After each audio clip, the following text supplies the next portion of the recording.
Love marriage हुई है, अभी आपने बताया था मुझे। तो आपकी लव स्टोरी कैसे शुरू हुई? जब मैंने उनको प्रपोज, मतलब उन्होंने मुझे नहीं, लेकिन मैंने उनको प्रपोज कर दिया कि मैं आपको लाइक करती हूँ, ये है वो है। तो उन्होंने कहा टाइम बहुत, तो मतलब उस समय तो बहुत स्ट्रिक्टनेस थी ना कि लव वगैरह तो पॉसिबल नहीं था, क्योंकि बहुत रिजिड फैमिली रहती थी। था कि हम अरोड़ा हैं, वो वर्मा थे, तो हमारे में वर्माओं में लड़की नहीं देते। मुझे करनी है तो इन्हीं से ही करनी है, किसी और से नहीं करनी, मतलब ये था मेरा। तो जब आपने ये बताया फैमिली में, तो उनका रिएक्शन कैसा था? हाँ, तो ऐसे था, नॉट इजी टास्क था, मैंने बहुत पिटाई खाई है। रिस्पॉन्सिबिलिटी होती है एक बड़ी लड़की की, वो घर में जो करेगी ना, सारे बच्चे फिर वही करेंगे। एक उस टाइम पे यही होता था, जो बड़े को, हम बच्चों को तैयारी इसी हिसाब से किया जाता था कि बड़े को देख के छोटे से वैसे करेंगे। हमारे टाइम में यही चलता था। मैंने अपने हस्बैंड को पहले ही बोल दिया था, अगर कुछ हो गया तो तुम दिल्ली मत रुकना, तुम निकल जाना आजू बाजू, पर तुम इनके हाथ मत आना किसी के, और मैं पकड़े पिटाई हुई मेरी। अरे बाप रे, इतनी जबरदस्त पिटाई हुई थी ना कि आप लोग सोच भी नहीं सकते। कोच नहीं होता वैसा ड्रीम जैसा, उसका अपोजिट होता है। इसके बाद पता चलता आगे चीनी का दाल का भाव। का बहुत बड़ा मेजर एक्सीडेंट हो गया, डॉक्टर्स ने जवाब भी दे दिया था, लेकिन वो टाइम ऐसा हो गया था, बिल्कुल हैवी हो गई थी मेरे लिए कि मेरे साथ ये हुआ क्या। जल्दबाजी में कोई फैसला ना हो। मैं ये कहना चाहती हूँ सब टीनेजर्स को, अपनी मर्जी की बजाय अपने पेरेंट्स की मर्जी ज्यादा करो। मैं उसके फेवर में ज्यादा हूँ। मैंने खुद कंडीशन हो गई कि मेरे घर में खाने के लिए पैसे भी नहीं थे, मतलब हम लोगों ने इतना स्ट्रगल किया है। वो दिन मुझे याद, दोनों गाड़ी दोनों के साथ चलने से बनती है, अकेले से नहीं चलती है। ये मेरा मैसेज है तुम सबको कि मॉडर्न जितने मर्जी बन जाओ, लेकिन अपने इंडियन कल्चर, अपने संस्कारों को कभी भूलना नहीं चाहिए, कभी नहीं भूलना चाहिए। तो निकल गया ना वो दिन।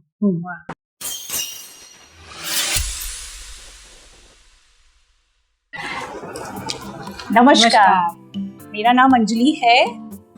कुछ कहानियाँ फिल्मी नहीं होती हैं, वो हमारे आसपास होती हैं, बस हम उन्हें सुनते नहीं हैं। और आज प्योर टॉक में मैं बात कर रही हूँ अपनी फ्रेंड की, एक ऐसी कहानी की जहाँ पर प्यार था, संघर्ष था, पर हिम्मत भी थी। तो ये है शालू, मेरी फ्रेंड और मेरी नेबर, जो 2 साल पहले मेरे घर के पास आए थे। और एक बहुत अच्छी फ्रेंड है ये मेरी, और नेबर भी बहुत अच्छी है।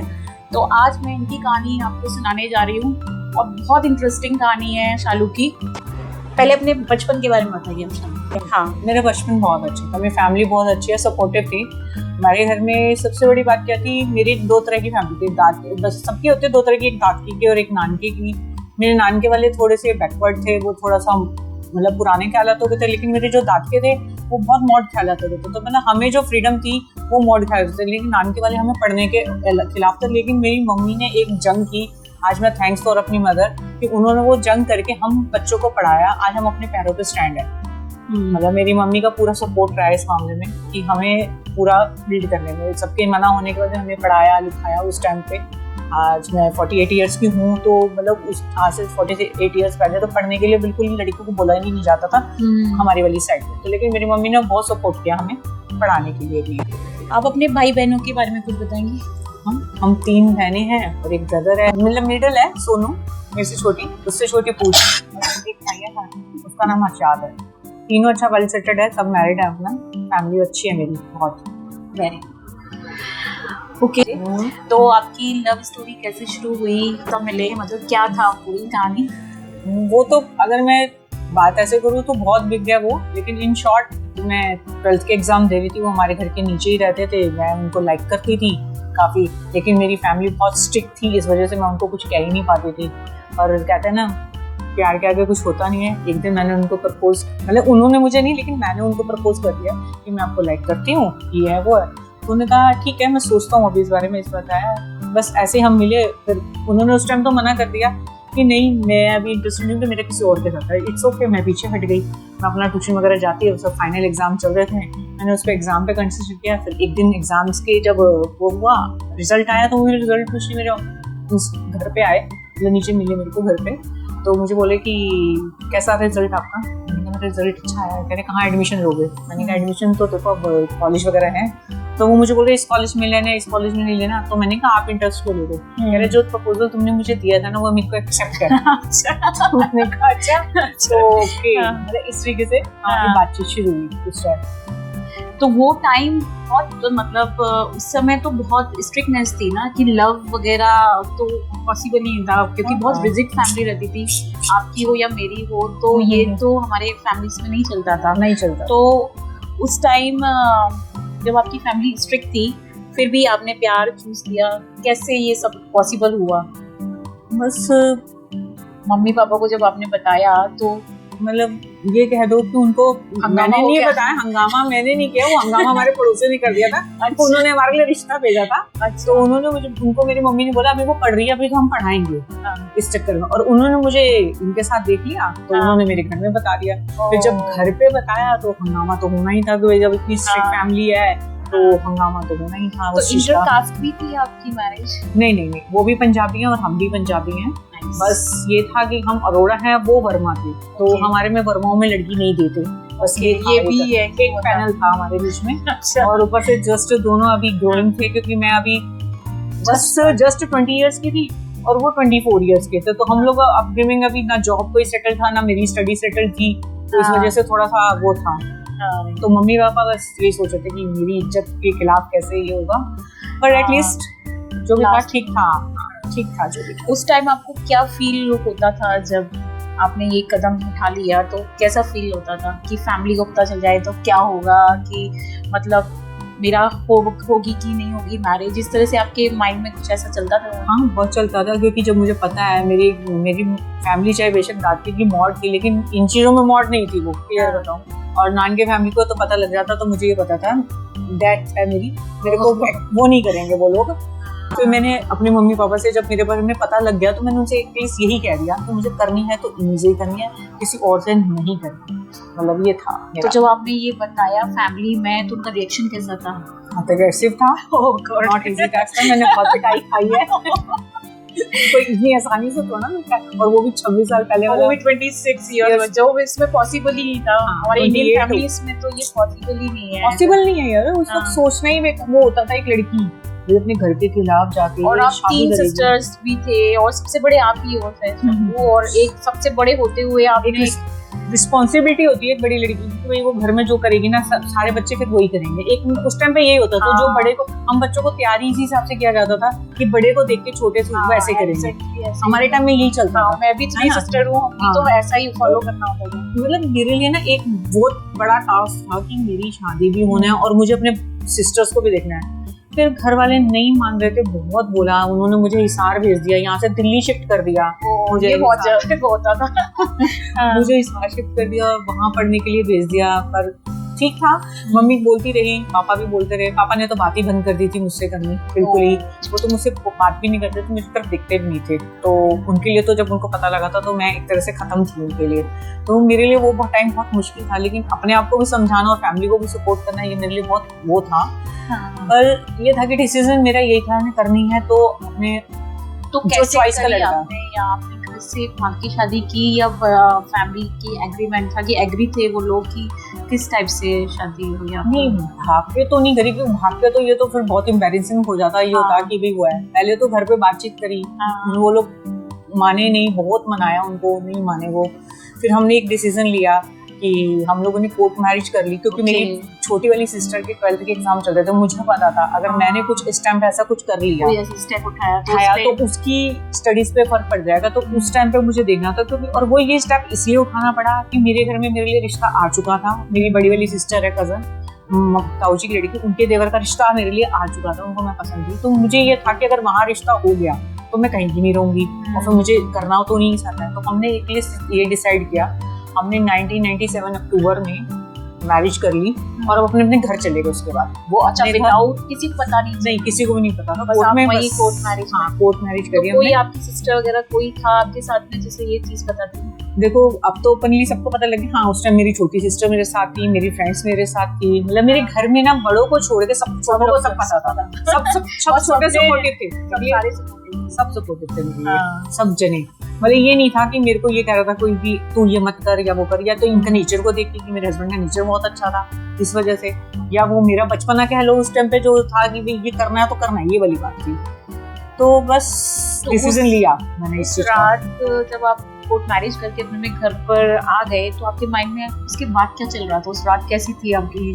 डर भी लगा? ड्रामी थी, हॉरिबल थी भाई। घर में पता लग गया तो पिटाई भी बहुत होगी। मैंने अपने हस्बैंड को पहले ही बोल दिया था, अगर कुछ हो गया तो तुम दिल्ली मत रुकना, तुम निकल जाना आजू बाजू, पर तुम इनके हाथ मत आना किसी के। अगर मैं पकड़े फिल्मी जल वाला है। थ्रिल था, बहुत थ्रिल था मेरी इसमें, क्योंकि मेरे नानके तो बिल्कुल ही उनके घर में तो घूंघट निकाल के लड़की निकल रही है, पूरा बाजार मेरे नानके में घर में ही आ रहा है, मतलब हम लोग मार्केट जाना अलाउड ही नहीं था।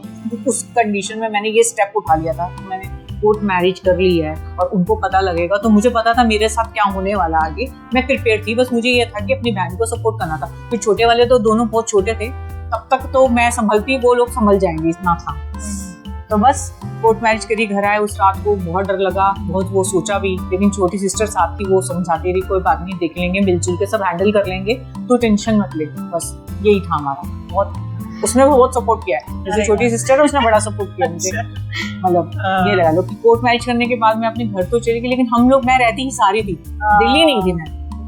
मैं हिसार ही शिफ्ट थी, मैं दिल्ली में नहीं थी। वो तो जब जनवरी में मैं वापसी पेपर देकर फर्स्ट टर्म के आई थी, जो मैंने बताया कि मेरी रिश्ता आया था, वो लड़कों वालों ने आना था मेरे घर पे। उन्होंने आना था 26 जन को मेरे घर में, और मैं 22 को आई थी जनवरी में घर अपनी।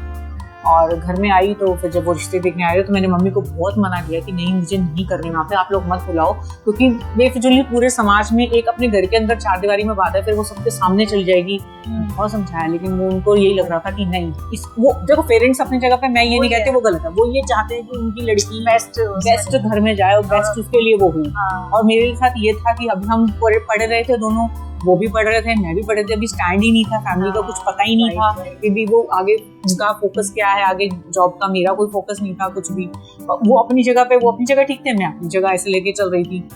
तो उस तरीके से फिर उन्होंने जब मेरे को 22 को बुलाया यहाँ पे, तो फिर उन्होंने बात करी, तो फिर डिस्कस करते करते मैंने उनको सारी बात बता दी। फिर बहुत पिटाई हुई मेरी, जबरदस्त पिटाई हुई थी ना कि आप लोग सोच भी नहीं सकते उस चीज को। वो जो मेलो ड्रामा हुआ था ना मेरे घर में उस टाइम पे, मैं सोच भी नहीं सकती किसी लड़की के साथ भी ना ऐसा। पर वो एक जंग थी मेरे लिए जो जीतनी थी, क्योंकि मुझे जब मैं कोर्ट मैरिज करने गई थी ना, तो वकील ने एक ही बात बोल दी थी, लड़कियां इस टाइम पे हिम्मत तो कर जाती है शादी आने के लिए, लेकिन जब घर वाले बोलते हैं ना तो इमोशनली फूल होकर लड़के को जेल करा देते हैं। तो उन्होंने मुझे एक ही बात बोली थी कि तेरी जो हाँ और ना है ना, वो इस लड़की की लाइफ पे डिपेंड करती है। अब तो इतनी पोजीशन में वहां तो आ गई हो, लेकिन इस चीज को भी सोचना। तो मुझे ये भी था कि उसने मुझे ये बात बोली, मुझे यहाँ भी संभालना, मुझे वहाँ भी संभालना। तो मैंने बस यही बोला कि मैंने वही करनी है और मैंने कोर्ट मैरिज कर ली है।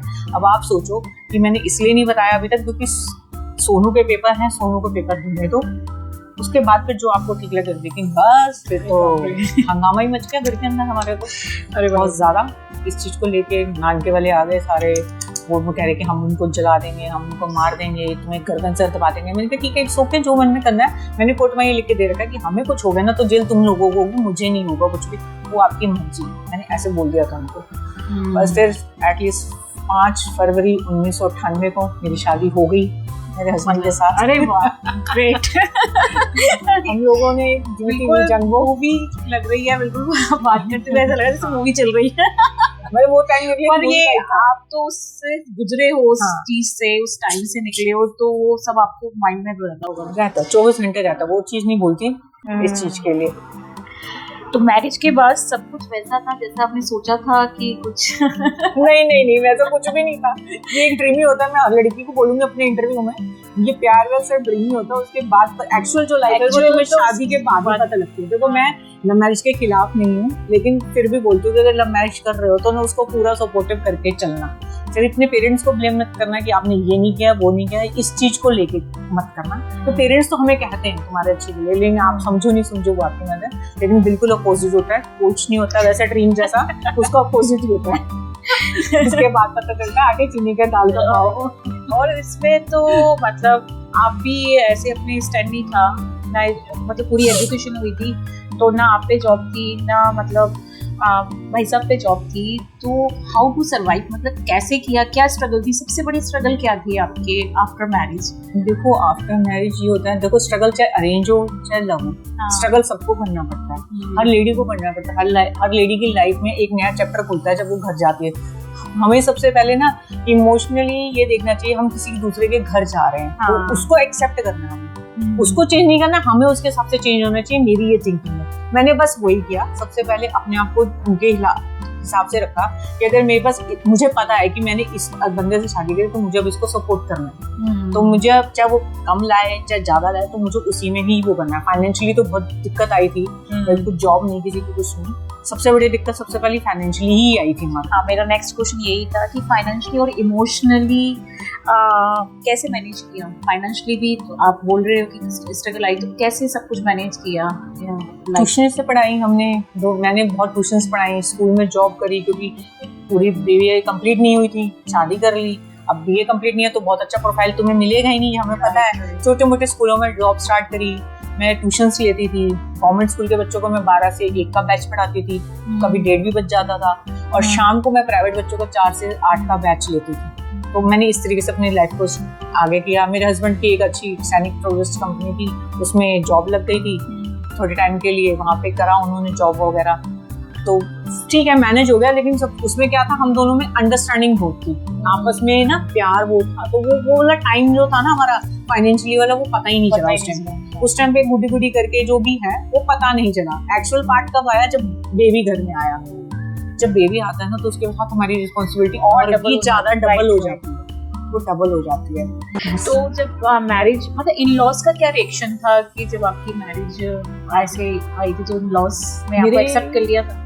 नहीं, इन लॉज में एक्सेप्टेशन तो थी, लेकिन गुस्सा भी दिख रहा था। वो एक्सेप्ट तो कर रहे थे, लेकिन गुस्सा वो नहीं था कि उनका मन वाला नहीं हुआ था। वो तो आज तक भी नहीं, मेरी 28 ईयर्स हो गए, वो आज तक भी नहीं है उनके मन में।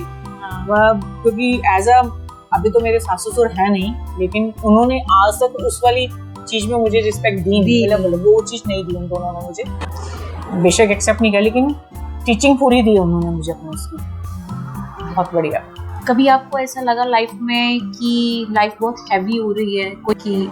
हाँ, वो मोमेंट आया था मेरी लाइफ में 2005, 19 मई 2005 में मेरे हस्बैंड का एक्सीडेंट हो गया। बहुत हैप्पी लाइफ चल रही थी हमारे घर में, हम दोनों बहुत मेहनत कर रहे थे, एक छोटा सा बच्चा था, हमने अपना घर भी ले लिया था, मतलब एक तरह से बुकिंग के अमाउंट दे दिया था, अपना घर भी ले लिया था। लेकिन ड्रास्टिक चेंज आया मेरी लाइफ के अंदर, मैं डाउन द अर्थ चली गई। मेरे हस्बैंड का बहुत बड़ा मेजर एक्सीडेंट हो गया, डॉक्टर्स ने जवाब भी दे दिया था। लेकिन वो टाइम ऐसा हो गया था, बिल्कुल हैवी हो गई थी मेरे लिए कि मेरे साथ ये हुआ क्या, बहुत सफोकेशन, अकेली, ना इधर से ना, मतलब अगर जब आपने अपनी मर्जी से किया ना तो किसी से बोल नहीं सकते कि मेरी हेल्प करो सामने से। पर डर लग रहा था कि कैसे मैनेज होगा, लेकिन फैमिली ने पूरा सपोर्ट किया। इधर से पापा मम्मी आ गए, सबने मेरे को हॉस्पिटल में संभाल लिया। मेरे डैड आए उस टाइम पे, बहुत टाइम बाद मेरे डैड ने मेरे को वो वाला प्यार दिया जो मुझे वो पहले देते थे। वो मेरे पीछे ऐसे कमर पे हाथ लगा के खड़े हो गए कि तुम, मतलब उस टाइम पर मतलब आपकी फैमिली का पूरा सपोर्ट था। अगर वो मेरी फैमिली नहीं होती ना तो मेरे हस्बैंड आज चल नहीं सकते थे। मतलब वो ऐसे आके मेरी कमर पे ऐसे खड़े हो गए कि मैं आज भी वो दिन बोलती हूँ ना तो निकल गया ना वो दिन। पर वो डर लगता है कि वो टाइम बहुत हेवी था मेरे लिए, बट थैंक गॉड कि उन्होंने मुझे संभाला उस टाइम पे, बहुत अच्छे से सपोर्ट किया मेरे घर को, मेरे बच्चे को बहुत। और सबसे बड़ी बात है, उन्होंने मुझे एक ही बात सिखाई, अपना घर बनाना ना बनाना, लेकिन अपनी फैमिली को एक साथ लेके चलना और बच्चों को कोशिश ये करना अच्छी एजुकेशन देना। इन लाइफ फ्यूचर में वो तुम्हारे लिए अपने आप सब कुछ बना देंगे, लेकिन उसकी एजुकेशन से कोई कॉम्प्रोमाइज नहीं करता। मेरी मम्मी की यही लफ्ज़ थे मेरे साथ, हम तेरे साथ खड़े हैं लेकिन एजुकेशन के साथ कॉम्प्रोमाइज कर दिए, बाकी सब चीज़ों के साथ कॉम्प्रोमाइज कर दिया। बढ़िया। हाँ, वो चीज़ थी बहुत ज़्यादा। आपके हस्बैंड, तुमने मुझे बताया था कि हस्बैंड 2 साल बेड पे रहे थे, मतलब टोटली आफ्टर एक्सीडेंट तुम 2 साल, तो मतलब कैसे मैनेज किया शालू? ये is a very difficult time कि मतलब वो तो जॉब भी कर रहे थे, लाइफ अच्छी चल रही थी, स्मूथ चल रही थी, फिर वो एकदम सडनली वो 2 साल के लिए बेड पर आ गए, तो सब कुछ तुम्हारे ऊपर आ गया। हाँ, सब कुछ मेरे ऊपर आ गया। इसमें मैं अपने बड़े वाले बेटे को भी सपोर्ट करती हूँ, वो सिर्फ 5 साल का था उस टाइम पे, उसने भी अपने पापा को बहुत संभाला। मतलब वो उनका टोटली बेड पे था, यूरिनरी कराना, स्टूल पास कराना, सब कुछ बेड पे था उनका। वो हिल नहीं सकते थे क्योंकि उनके पैर बिल्कुल खत्म था राइट वाला। तो उसमें तो पड़ गया, कुछ फैमिली ने किया। मैं थैंक करती हूँ, गॉड मेरे साथ हमेशा रहा है, उसने मेरे पास पूरी ब्लेसिंग वाला है। अगर फैमिली सपोर्ट नहीं था तो नेबर सपोर्ट बहुत अच्छा था, तो जॉब में सपोर्ट बहुत अच्छा मिला मुझे आज तक उसकी तरफ से। चलो बहुत बढ़िया। आपके लिए सबसे टफ वाला दिन कौन सा था? एक्सीडेंट वाला भी सबसे टफ दिन था। और उसके बाद टफ डे आया था मेरा 2014 में तक। 12 से लेके 14 तक मेरे घर की कंडीशन ये हो गई थी कि मेरे घर में खाने के लिए पैसे भी नहीं थे। मतलब हम लोगों ने इतना स्ट्रगल किया है। आज तुम अपनी जर्नी को कैसे देखते हो, कैसा फील करते हो? यानी जो जर्नी देखकर क्या फील होता है? ना लाइफ 48 इयर्स की तुमने निकाल दी है, आप कैसा फील होता है? मैं अपनी लाइफ के साथ सेटिस्फाइड हूँ, मुझे कोई शिकायत नहीं अपनी लाइफ में। मेरे पास भगवान की दया से सब कुछ है, सब कुछ। मतलब मैं सेटिस्फाइड हूँ अपनी लाइफ। मैं अपनी जर्नी को बहुत अच्छे से देखती हूँ क्योंकि हर किसी को ये परमात्मा चुनता नहीं। और सबसे बियॉन्ड, मैंने लव मैरिज किया तो आज 28 ईयर्स हो गए मेरी शादी को, तो ये नहीं कहेगा कोई कि तूने संभाला नहीं अपनी घर। मुझे इस चीज़ पे अपने ऊपर प्राउड है, इस चीज़ पे मुझे प्राउड है। आप अपनी सबसे बड़ी अचीवमेंट किस चीज़ को मानते हो शर्मा? मेरे बच्चों की दोनों एजुकेशन को, जो परमात्मा ने मुझे जरिया बनाया उनकी एजुकेशन की। हाँ, मेरा एक बेटा बड़े वाला राहुल इंजीनियरिंग कर चुका है, बीटेक में जॉब कर रहा है। दूसरा बेटा अब 12th में जा रहा है, उसके वो अकाउंट्स ले रखे, आगे वो भी सोच रहा है कुछ ना कुछ। मेरी अचीवमेंट मेरे दोनों बच्चे हैं। आज आप एक ज्वेलरी शॉप में काम करते हो, कैसा फील होता है? और ये ज्वेलरी शॉप में काम करना is so hectic. I think 12 to 13 hours का उसमें काम होता है, तो कैसा फील करते हो? पहले तो स्टार्टिंग में तो बड़ा लगा था कि भाई मैं अपनी फैमिली को टाइम नहीं दे पाती, ये है वो है। बड़ा लगता था कि 3-4 साल करूंगी छोड़ दूंगी। हर बार यही होता था मेरे को जॉब पे, मैं 3-4 साल करूंगी फिर मैं जॉब छोड़ दूंगी क्योंकि मुझे तो घर संभालना है। क्योंकि मेरा एम ना जॉब करने का था ही नहीं, मेरा एम था मैं अपने घर को संभालूं। मुझे ज्वाइंट फैमिली बहुत पसंद थी। मेरे को भाई मेरे सास ससुर हो, मेरे जेठ जेठानी हो, मेरी नंदे हो, मतलब मेरे को ना इकट्ठा रहना बहुत, मैं अकेली नहीं रह सकती। अभी भी तुम मानोगे तुम नेबर हो ऐसे मेरी, ठीक है, लेकिन मेरे को अभी भी रहती है चहल पहल पसंद है मुझे अकेला रहना पसंद नहीं है। तो अब ज्वेलरी शोरूम में मेरी जॉब का ये हो गया है कि अब मुझे को ना अपने घर जैसा ही लगता है, तो मुझे कोई दिक्कत नहीं है। हाँ ठीक है, हर किसी को अपना घर अपना समझ के काम करोगे तो सब चीज ठीक लगेगा, यार उसको जॉब ही समझ के करोगे तो वो जॉब ही लगेगा। बट अच्छा लगता है। हाँ ये हैट्रिक है, 10 घंटे की जॉब होती है वो, पर अब हैबिट हो चुकी है इस चीज की मुझे। इन चीजों में वो नहीं है। शालू, अभी तक आप अपना घर नहीं बना पाए हो, तो कैसे देखते हो इस बात को? कई बार तो बहुत मुश्किल क्वेश्चन है ये मेरे लिए। अंदर तक हिला देने वाला होता है। फील तो दुख तो बहुत होता है कि मैं अपना घर नहीं बना पाई हूँ, क्योंकि एक सपना होता है लेडी का अपना घर बनाने का, उसमें अपने घर को सजाने का। मुझे अपना घर सजाने का बड़ा शौक है। ये चाहे आप अंजलि से पूछ लो, मुझे कभी ये सफाइयाँ कर, कभी वो सफाई कर। मैं एक तरह से, मेरे को बहुत शौक है। मेरा अपना होता, बहुत अच्छी तरह से क्लीन रखते हैं ना, है रेंट पे रहती है लेकिन घर इसका हमसे भी ज्यादा अच्छा रहता है। तो मुझे बहुत शौक है। अपना होता तो है, लेकिन ये बहुत दुख की बात है कि मैं आज तक अपना घर नहीं। लेकिन एक ये भी है, मेरा बेटा ही समझाता है कोई बात नहीं ना, अपना मम्मी घर नहीं बनाना, टेंशन मत लो, अपने आप को फील मत करो। अपने हमें एजुकेशन अच्छी है, आपके 2 मकान है, एक राहुल भैया का, एक कार्तिक का। मतलब इस तरीके से मुझे समझाता है। हाँ, मेरा छोटा बेटा मुझे सपोर्ट करता है बहुत ज्यादा इस मामले में, बहुत ज्यादा। आज की जो टीनेजर्स गर्ल्स हैं, जो आपकी एज की थी उस समय, जो आपकी एज है, जो अब आ रही है जनरेशन, उनको क्या एडवाइस देना चाहोगे? क्या यही एडवाइस हो गई कि ऐसे जो आपने स्टेप उठाया ये होना चाहिए, एजुकेशन पूरी करनी चाहिए? पेरेंट्स की बात, मतलब जो आपके मन में है, देखो जो आज की टीनेजर है वो क्या? मैं आजकल के टीनेजर्स को यही बोलूंगी, लव मैरिज करना कोई बुराई नहीं है, लेकिन सबसे पहले अपने फ्यूचर को देखो, स्टडी करो, जॉब में बिल्ड हो जाओ कि अगर कल तुम अपने लिए ये स्टेप उठाते हो तो तुम्हारे पीछे एक बैक होनी चाहिए कि हम पढ़े लिखे, हम एक अच्छी उस पर है, हम अपनी फैमिली को अच्छे से सर्वाइव कर सकते हैं। क्योंकि जो स्ट्रगल मैंने किया है कम पैसों में वो करना, ये चीज़ नहीं है। क्या है, माँ बाप मना कर रहे हैं ना, ऐसे नहीं करना चाहिए।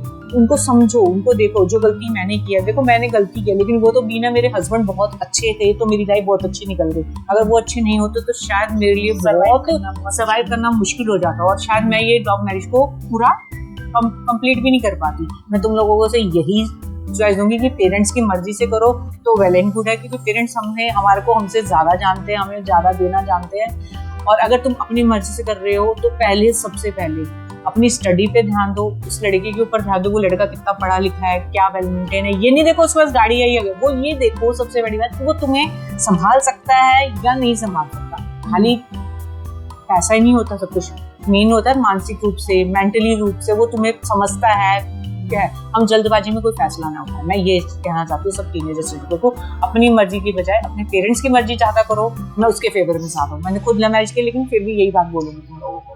हाँ, मेरा यही आगे एक क्वेश्चन था कि लव मैरिज के लिए क्या पेरेंट्स से फाइट करना सही है? नहीं, क्योंकि आपको वो इतना बढ़ाते हैं बचपन में, आप पढ़ा लिखा के सब देते हैं, और हम एक छोटे से स्टेप के लिए अपने पेरेंट्स के अगेंस्ट हो जाते हैं, फाइट कर लेते हैं। देखो वो एक जो आज से 28 साल पहले का टाइम था ना, तो हमारे पास एजुकेशन बहुत कम होती थी लड़कियों को। उस टाइम ना हम लड़कियों को दबाया जाता था, सोशल मीडिया नहीं थी हमारे पास फोन्स नहीं थे, तो हमें ना ये चीज नई लगती थी, तो हम वो बुली करके निकल गए।